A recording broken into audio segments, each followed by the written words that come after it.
Board meeting proved him wrong. You cannot be serious. Richard Whitmore III speaks these words while leaning back in his leather executive chair, the corner of his mouth curling into a smirk that has dismissed 1,000 ideas from 1,000 people he considered beneath him. The application sits on his desk, a single sheet of paper that has traveled through 17 floors of Whitmore Industries headquarters to reach this moment. The position listed at the top reads Chief Executive Officer. The name on the application belongs to a 19-year-old black girl from the south side of Chicago who currently works in the mailroom of this very building. Her name is Zora Mitchell, and she is standing in his doorway right now, watching him laugh at the piece of paper that represents everything she has worked towards since she was 11 years old. Richard does not know that Zora's mother once sat in a chair very much like his. He does not know that the company he believes he built was actually saved from bankruptcy 14 years ago by a financial restructuring plan developed by a woman named Denise Mitchell, a woman who was pushed out of the executive suite 6 months later when the board decided they wanted someone who looked more like leadership material. He does not know that Denise Mitchell spent the remaining years of her life teaching her daughter everything she knew about corporate finance, strategic planning, and the architecture of the company that had stolen her future.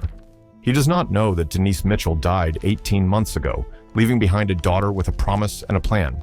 Richard Whitmore III knows none of this. All he knows is that a teenager in a mailroom uniform has applied for his position, and he finds this hilarious. "Get this girl out of my office," he says to his assistant, still chuckling as he tosses the application toward his wastebasket. It misses. The paper floats to the floor and lands face up, the name Zora Mitchell visible to everyone in the room, and tell HR to review their screening process. This is embarrassing. Zora does not move. She does not flinch. She does not shrink. Her eyes remain fixed on the man who destroyed her mother's career, and something in her expression makes his laughter falter for just a moment. She speaks only 4 words before turning to leave. "See you Thursday, Richard." She walks out of the executive suite, past the assistant who is already reaching for the phone to call security, past the rows of offices filled with people who have never looked twice at the girl who delivers their mail. She takes the elevator down 17 floors. She returns to the mailroom. She picks up her cart, and she continues her route as if nothing has happened. But everything has happened. Thursday is 3 days away. Thursday is the quarterly board meeting.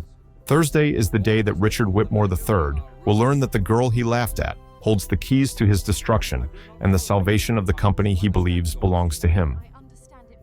3 years and 7 months earlier, Zora sits at her mother's bedside in the oncology ward of Northwestern Memorial Hospital. The machines beep their steady rhythm. The fluorescent lights cast everything in shades of gray and green. Denise Mitchell, once the youngest black woman to reach the executive level at a Fortune 500 company, now weighs 93 pounds and has trouble keeping her eyes open for more than a few minutes at a time. But her mind remains sharp. It has always been sharp. That is why they feared her. "Baby girl," Denise says, her voice barely above a whisper. "I need you to understand something." Zora leans closer. Her mother's hand, once so strong, now feels like paper in her grip. "I am listening, Mama." Denise takes a breath. It rattles in her chest. Whitmore Industries is going to fail. Not today, not tomorrow. But within 5 years, the decisions they are making now will catch up with them. The acquisitions they are pursuing, the debt they are taking on, the corners they are cutting on compliance. It is all going to collapse. Zora does not understand everything her mother is saying, but she understands enough. She has been studying the materials her mother brings home for years. She has learned to read financial statements the way other children learn to read novels. She has absorbed lessons about corporate governance and fiduciary duty and strategic positioning the way sponges absorb water. When it happens, Denise continues, there will be a moment, a window, a chance to either save the company or let it die. I want you to be ready for that moment. Zora squeezes her mother's hand. How? Denise's eyes flicker toward the dresser across the room, where a locked briefcase sits among the flowers and cards. Everything you need is in there. Every document, every projection, every piece of evidence that shows what really happened and what is going to happen. I have been building this file for 14 years, ever since they pushed me out. Zora looks at the briefcase. It is ordinary brown leather, scuffed at the corners, unremarkable in every way. Inside, it is her inheritance, not money, something more valuable.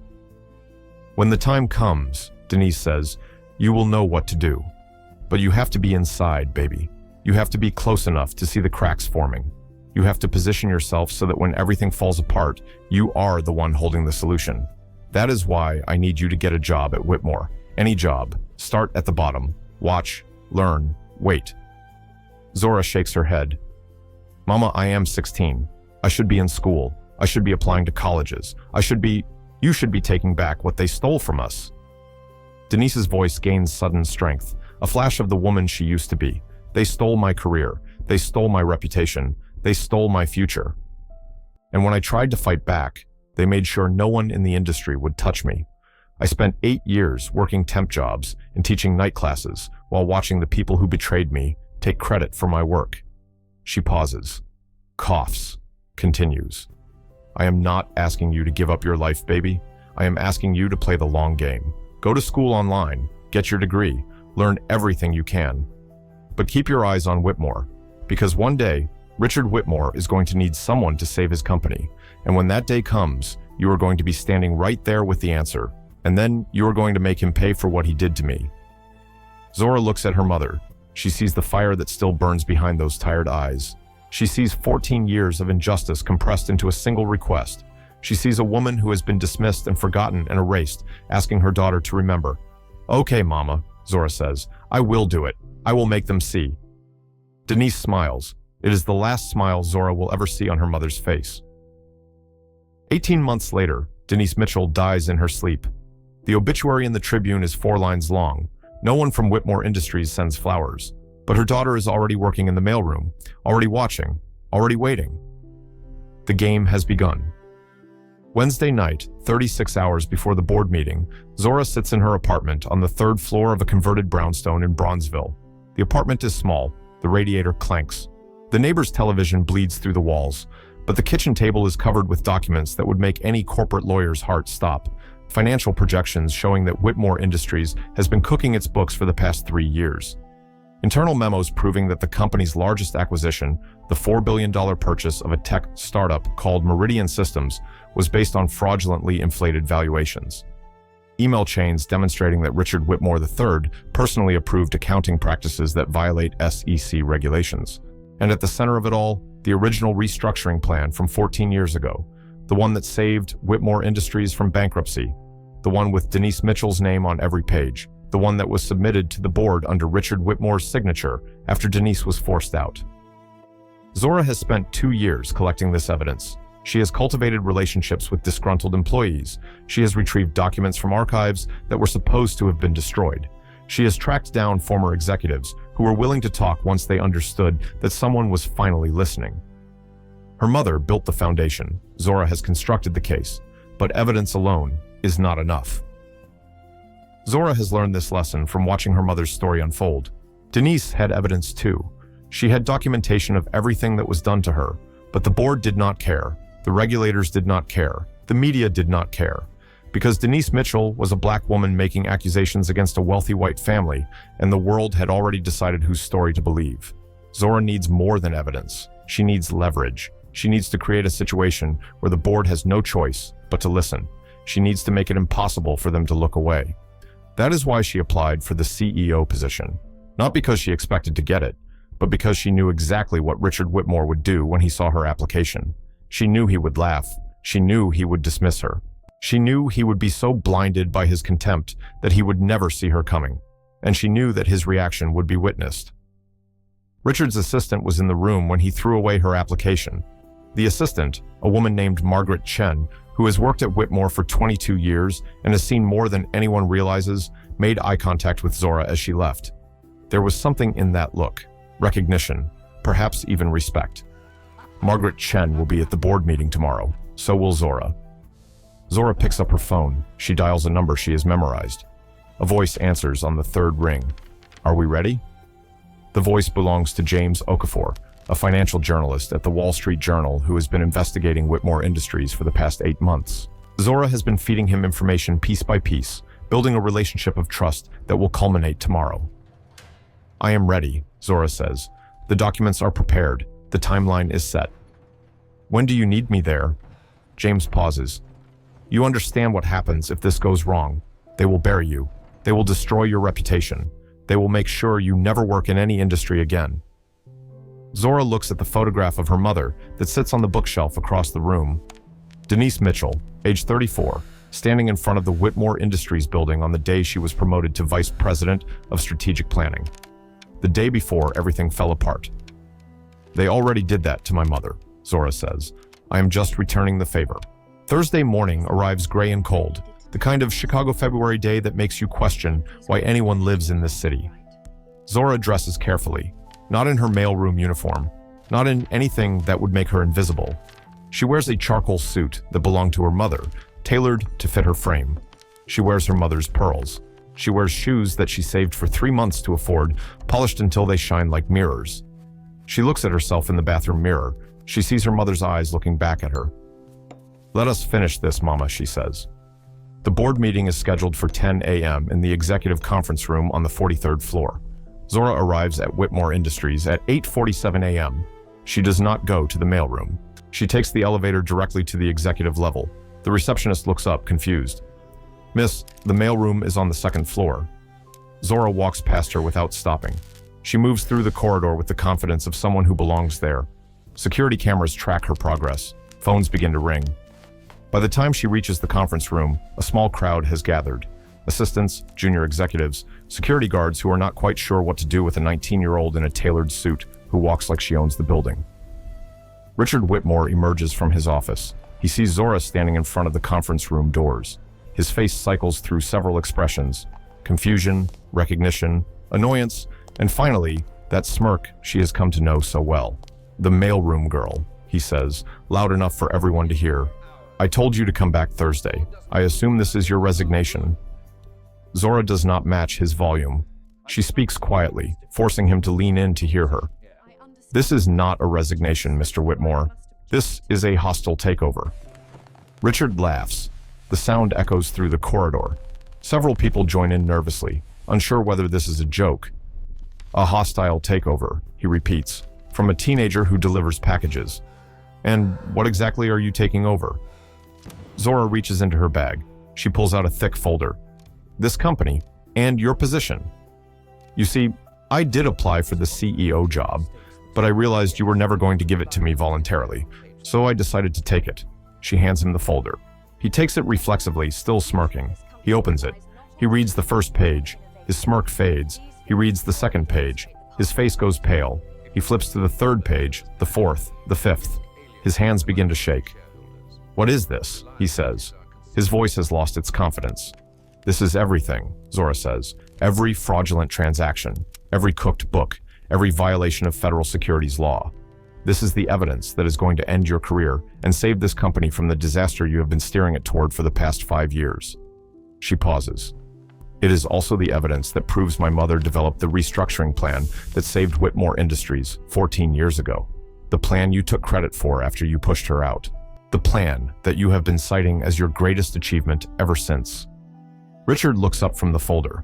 His eyes are wild. "Who are you?" Zora meets his gaze. "I am Denise Mitchell's daughter, and I am here to collect what you owe." The board meeting begins 17 minutes later. The room contains 11 board members, 5 executive officers, 2 corporate lawyers, and 1 financial journalist who somehow managed to obtain credentials as an observer. James Okafor sits in the corner, his recorder running, his notebook open, documenting everything. Richard Whitmore sits at the head of the table, but he no longer looks like a man in control. The folder Zora gave him is open in front of him. He has not stopped staring at it since he sat down. The other board members have copies too. Zora made sure of that. She distributed them as people entered the room, pressing packets into hands before anyone could refuse, before security could intervene, before Richard could order her removed. Now they are all reading, and the room is very, very quiet.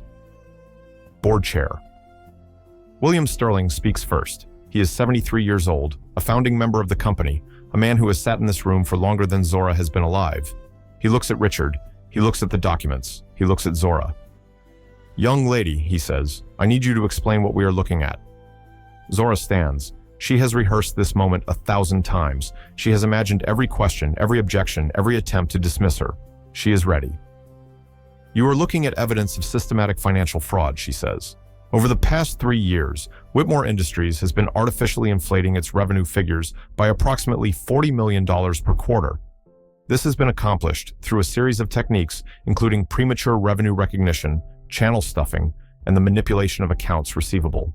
The fraud is detailed in pages 7 through 42 of the packet you are holding. She pauses, lets the words sink in. Continues. You are also looking at evidence that the acquisition of Meridian Systems in 2019 was based on due diligence reports that Mr. Whitmore personally knew to be fraudulent. Internal communications, which you will find on pages 43 through 68, show that he was warned by his own financial team that Meridian's projected revenues were inflated by at least 60%. He proceeded with the acquisition anyway because he believed the fraud would not be discovered until after he had cashed out his stock options. Richard slams his hand on the table. This is absurd. This girl is a mailroom employee. She has no authority to be in this room. She has no credibility to make these accusations. William Sterling holds up his hand. Let her finish, Richard. Richard's mouth opens, closes. He looks around the table for support. He finds none. The other board members are still reading. Some of them have expressions that suggest they are not entirely surprised by what they are learning. Finally, Zora continues, you are looking at evidence of a 14-year cover-up.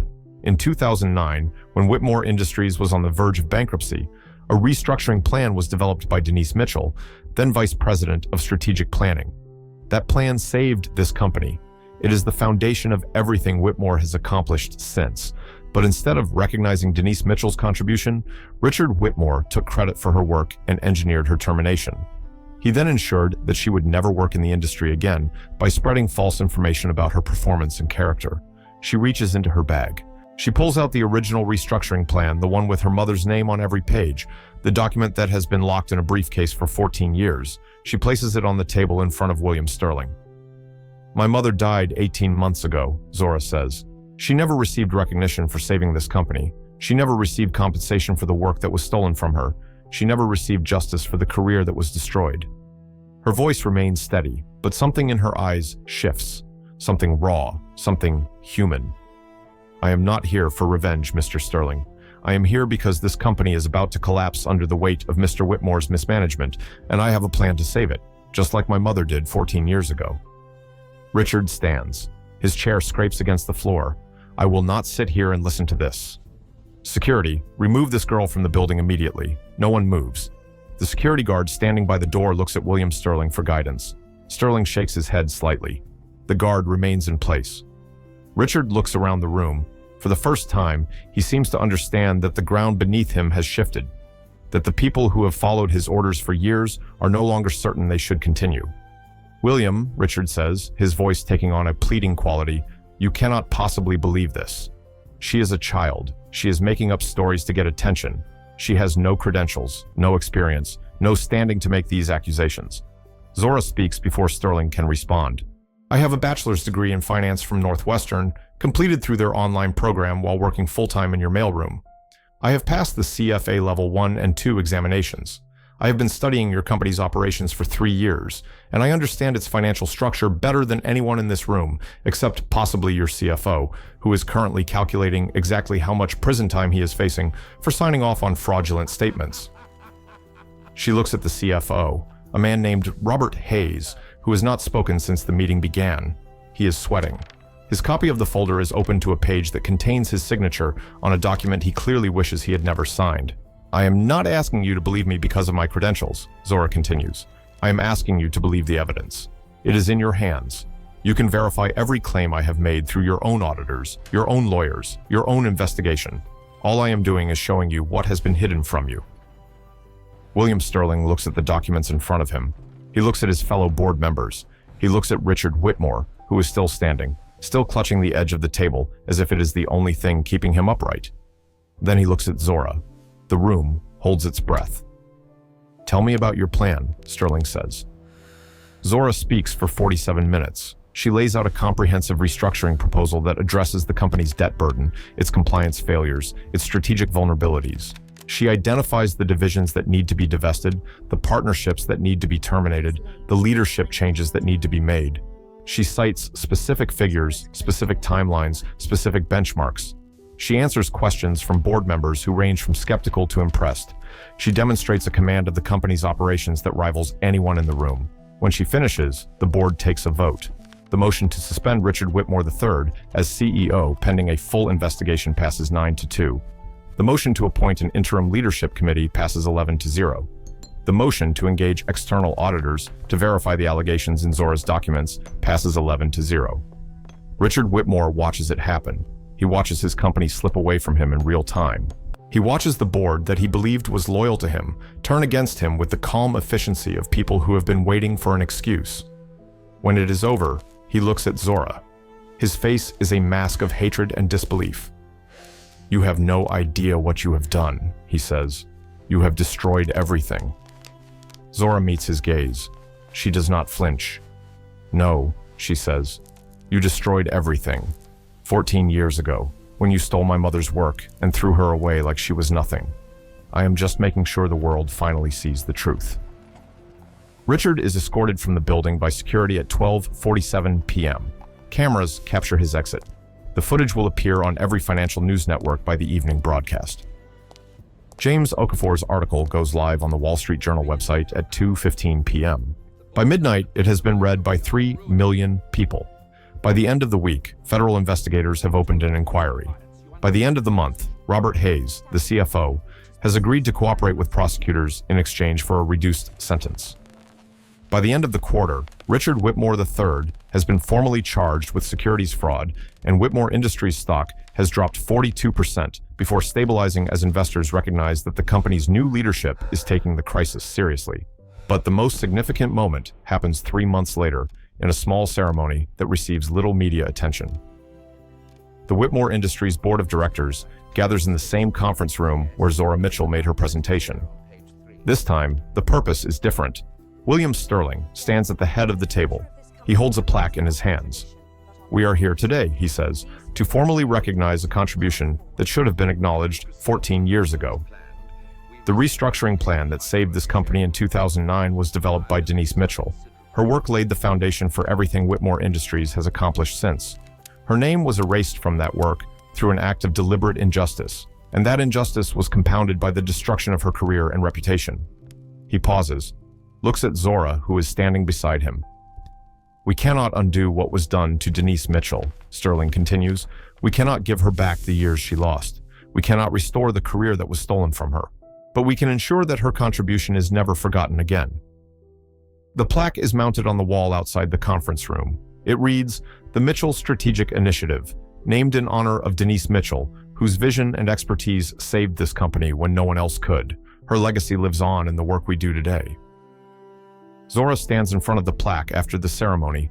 The corridor is empty. The executives have returned to their offices. The reporters have filed their stories. She is alone with her mother's name, finally carved into the walls of the building that tried to forget her. She reaches out and touches the letters. "Hey, Mama," she whispers. "We did it." The tears come then.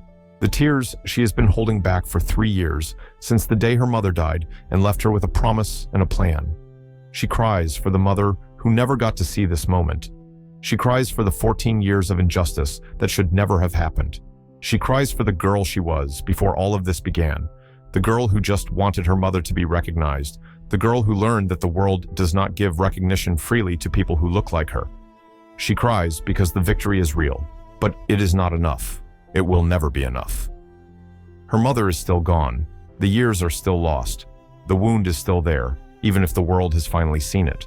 But when the tears stop, something else remains. Determination, purpose, the understanding that this fight is not over, that there are other Denise Mitchells out there, other brilliant women whose work has been stolen, whose careers have been destroyed, whose names have been erased.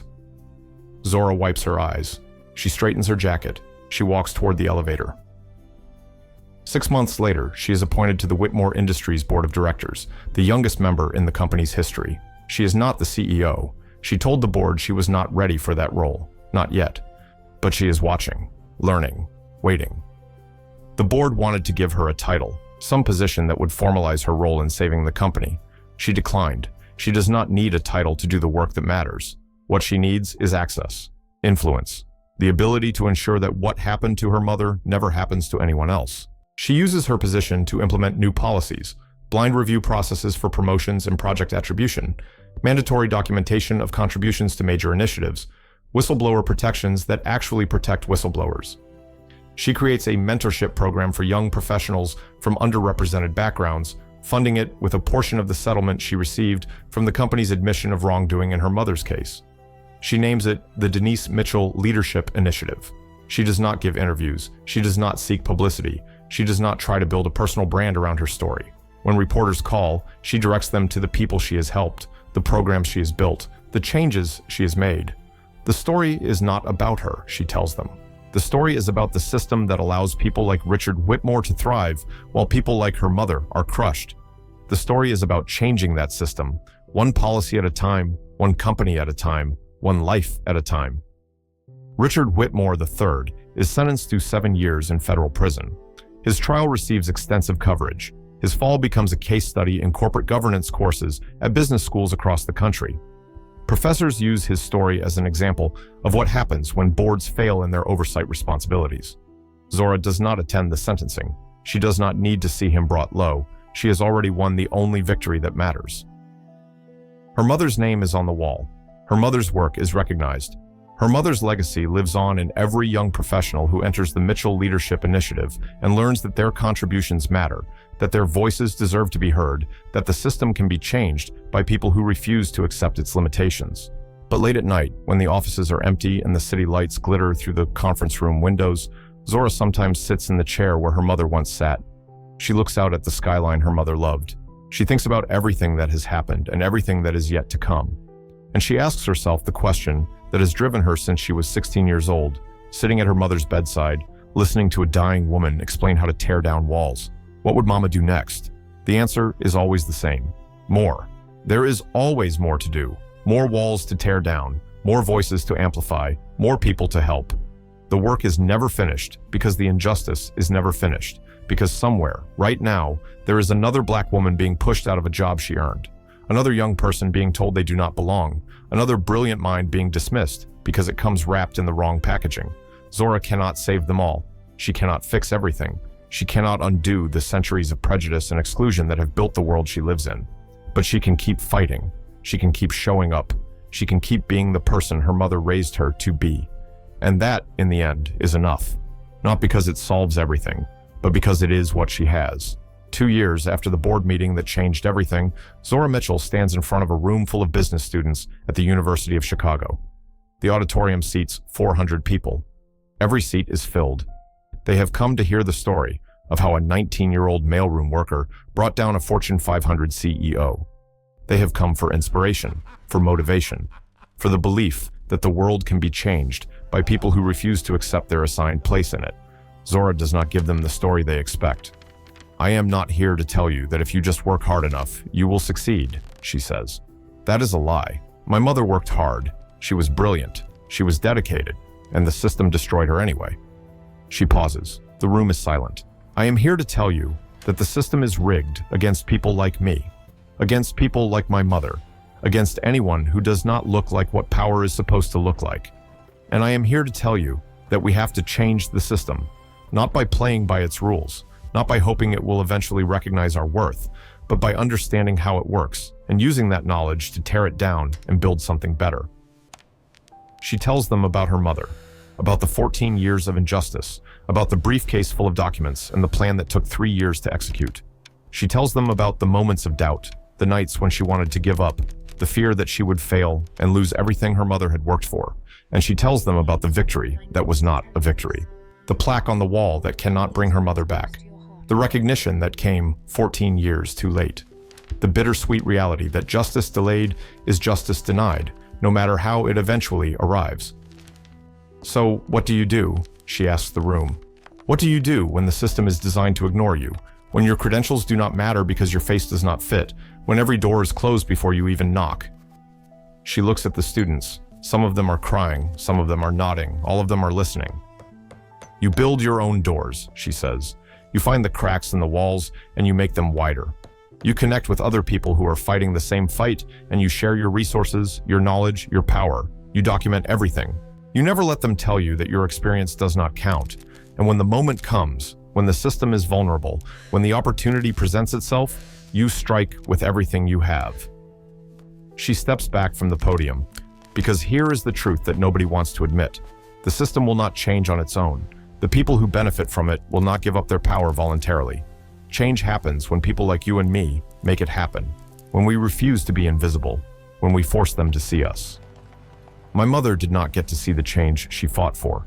I have to live with that every day, but I am still here. I am still fighting. And as long as there are people who believe that the world can be different, as long as there are students in rooms like this who are willing to do the work, the fight will continue. She looks out at the audience one last time. So do not wait for the system to recognize you. Make it impossible for them to ignore you. That is what my mother taught me. That is what I am teaching you, and that is how we win.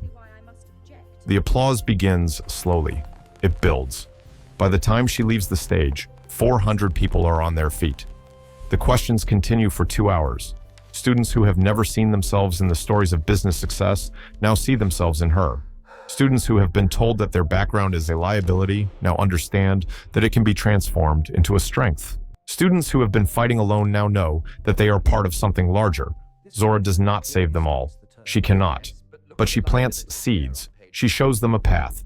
She gives them permission to believe that their fight is worth fighting. That night, she returns to the apartment she still keeps in Bronzeville. She still has the kitchen table covered with documents, though the documents are different now. Plans for new initiatives, proposals for policy changes, letters from young professionals she has mentored. She pours herself a cup of tea. She sits at the table. She looks at the photograph of her mother. "We did it, Mama," she says, as she says every night. But there is more to do. Tomorrow there will be new battles, new walls to tear down, new people to help. The work is never finished, but that is okay, because Zora Mitchell was raised to fight, and she is just getting started. Have you ever been dismissed because of how you look? Have you ever been told that you do not belong, that your voice does not matter, that your ideas are not worth hearing? Have you ever stood in a room full of people who assumed you had nothing to offer while you held the answer to their problems in your hands? This is not just Zora's story. This is not just Denise Mitchell's story. This is the story of every person who has been overlooked, underestimated, and erased. It is the story of every brilliant mind that has been silenced by a system designed to protect the powerful. And it is a story that does not have to end this way. The world is full of Richard Whitmores. People who laugh at applications from people they consider beneath them. People who steal credit for work they did not do. People who destroy careers and erase names and believe they will never face consequences. But the world is also full of Zoras, young people who are watching, learning, waiting, building cases and making plans, and refusing to forget. The question is not whether the system will change. The question is, who will change it? The question is whether you will be one of the people who stands up, who speaks out, who refuses to be invisible. The question is whether you will be the one who holds the folder in your hands and walks into the room where you do not belong and makes them listen anyway. Zora Mitchell was 19 years old when she brought down a CEO. She was a mailroom worker with a degree she earned online and a briefcase full of her mother's documents. She had no connections, no capital, no institutional backing. What she had was knowledge, preparation, determination, and the willingness to take a risk that could have destroyed her. She did not know she would succeed. She did not know the board would listen. She did not know that her story would become a case study in how to challenge power. All she knew was that staying silent meant accepting a world where people like her mother would always be forgotten. So she spoke up. She walked in. She made them see. And the world changed. Not completely, not permanently, but enough. Enough to matter. Enough to give other people hope. Enough to prove that the system, for all its power, is not invincible. What will you do with your knowledge? What walls will you tear down? What names will you put on the plaques that history has forgotten? The answer is up to you. But whatever you decide, remember this. The people who try to make you invisible are not as powerful as they think, and you are not as powerless as they want you to believe. The gap between those two truths is where change happens. Step into that gap. The world is waiting.